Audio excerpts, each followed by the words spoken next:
Hello guys! Samahan niyo ako maging sex bomb for today. Chares! At nag-book ako ng rider today para mabilis ako makapunta sa MOA Arena. Kasi pupunta pa ako sa meet and greet ng sex bomb. O diba? At ito na nga, inabot na kami ng ulan ni Kuya. Sabi ko, umbon lang yan. Tuloy-tuloy mo na yan. Mag-isa nga lang pala akong pupunta sa concert. Pinag-pray ko talaga na sana mag-enjoy ako kahit mag-isa lang ako. Iniisip ko, baka mapanis ang laway ko. Kasi mag-isa lang ako, baka wala akong makausap, ganun. So, kailangan natin ilaban ang pagiging extrovert natin. Kapalan natin yung mukha natin.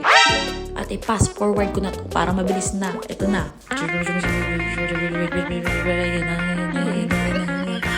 na tayo. At ito na nga, inabot pa tayo ng stoplight. My God. At ito na nga, ayan na naman, mabilis-bilis na dito na kami sa may beach, sa may Rose Boulevard. Tapos ito na ako din naman sa City, dire-dire na kami. Huwag ko kuya parang bilisan. Gusto maaga ako, gusto early call ako. Ayun na, bilis. Sabi ko kay kuya, bilis. Malapit na tayo. At ito na nga, nakita na natin ang globo ng MOA. O, diba? Ramdam ko na pupunta na ako sa concert mag-isa. Mag-e-enjoy talaga ako mag-isa. I-heal ko ang aking inner child. O, diba? O, diba? Sabi ko kay kuya, buti na lang hindi traffic. Diyos ko. Tsaka guys, kaya rin ako maaga kasi ni-meet up ko yung may hawak ng ticket, yung seller niya na binilhan ko ng ticket. Kaya maaga rin ako. At the same time, kailangan maaga rin sa meet and greet. O diba? Maminat mo pa sila. Hey guys, legit. Dito kayo kumuha ng ticket pag emergency. Gratis. O diba, nasa pila na ako. Pang top 5 ako dyan, day. O diba? Sipag pumila, mag-intay tayo. Si Ate nakataranta, hindi pa nagbabayad oh. Meet and greet. At itong si Ate Marites na kasama ko sa pila, tinanong ko kung bayad na siya sa meet and greet. Hindi pa daw. Ayun, makeup pa more. Stress yan, day. So, ito na nga, lalagyan kami ng wristband. Para kami mag-audition dito, dayo. Diyos ko.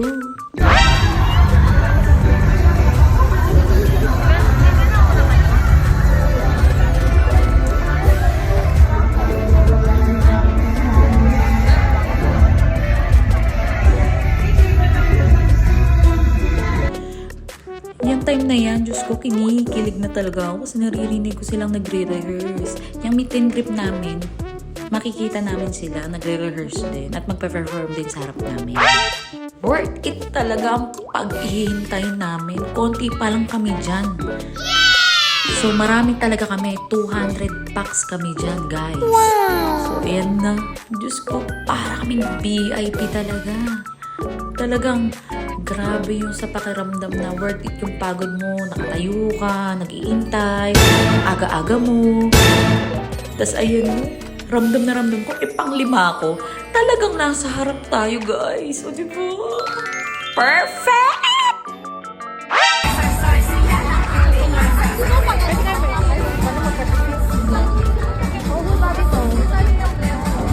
Ala, sige, enjoy mo ang moment na to, Jai. O, diba? Bongga, aura pa.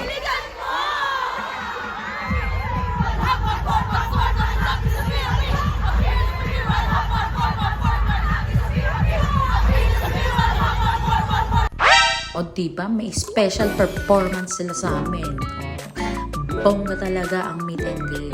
And I hope sana magkaroon ulit ng meet and greet sa round 3. Grabe ang experience namin dito. Binayaran namin dito, parang binayaran lang namin is yung merch. Kompleto yung merch. Ang daming binigay nila. Sobra talaga. Promise. Sobra pa sa binayad mo. Perfect talaga. Diyos ko, para silang mga manika, Jai. Parang mga walang anak. Diba? Pag talagang ina-idol mo sila, grabe talaga, guys. Iba talaga sa feeling. Para kang may iyak. Ano, mga trentahin na datingan. Tapos after nyan, waiting na lang para sa show. Tingnan mo naman guys, kahit haggard ako, grabe itsura ko dyan. Grabe yung excitement, yung kilig, yung happiness.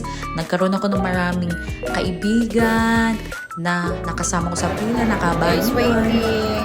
Dumami na mga tao, dumami na mga person.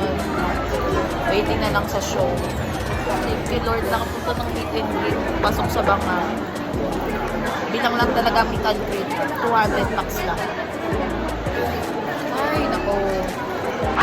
So, it's time, naghiwa-hiwalay na kami nung mga kasama ko sa meet and greet kasi magkakaiba kami ng seats. Siyempre, ngayon lang na din naman namin nakilala ang isa't isa. Pero, guys, meron kaming GC, o diba? Close friends na kami, o diba? Bongga, nagkaroon ako ng mga bagong na-meet na kaibigan, ganyan.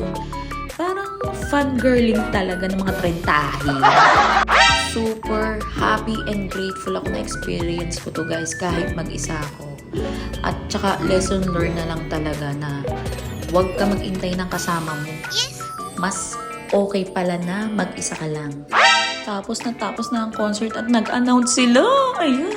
Diyos ko dahil napakamot talaga ako sa ulo. May round 3. Diyos ko, stress na malala na naman to. Diyos ko, kailangan ko talaga makapanood guys. Oh my God, so excited sa finale nila. Thank you Lord, na-experience ko tong bagay na to. Na ako lang talaga.